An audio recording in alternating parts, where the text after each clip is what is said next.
19 janvier 2003. Les autorités indiennes ont conduit une enquête sur plusieurs disparitions dans une ville à proximité d'une jungle épaisse. Les indices semblaient converger vers une tour du silence, ou Dakma. Les Zoroastriens utilisent ces lieux pour disposer les corps des personnes décédées. Même si les lieux de ce genre ne sont pas rares en Inde, plusieurs éléments étranges ont indiqué qu'il y avait là quelque chose qui sortait de l'ordinaire. 1.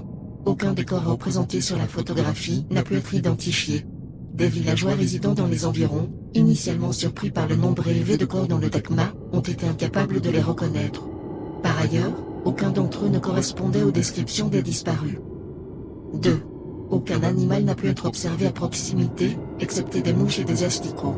Les Zoroastriens comptent sur les oiseaux, notamment les buses, pour se nourrir des corps. Dans leur croyance, ils contribuent au retour des corps à la terre. Les autorités, cependant, ont trouvé les corps relativement intacts. 3.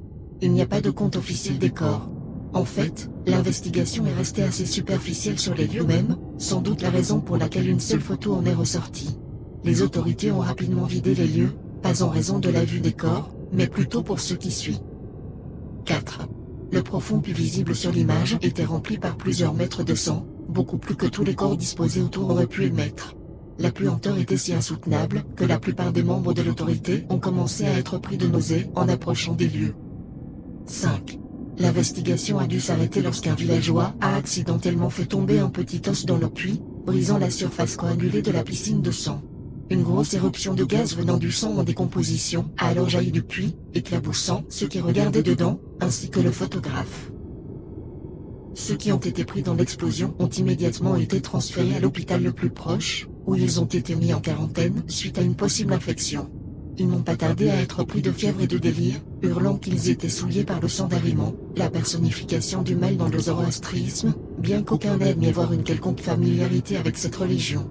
Le fait est que nombre d'entre eux n'avaient même aucune idée de ce qu'était un Dakma au moment de la découverte. Le délire s'est transformé en folie et certains patients se sont mis à agresser le personnel de l'hôpital jusqu'à ce qu'ils soient mis sous calmant. Au bout de quelques heures, la fièvre les avait tous emportés. Quand les membres des autorités y sont retournés le jour suivant, protégés par des combinaisons asthma, le site était vide. Tous les corps avaient disparu, et le puits avait été vidé. Tout ce qui est resté de cet incident est cette photographie.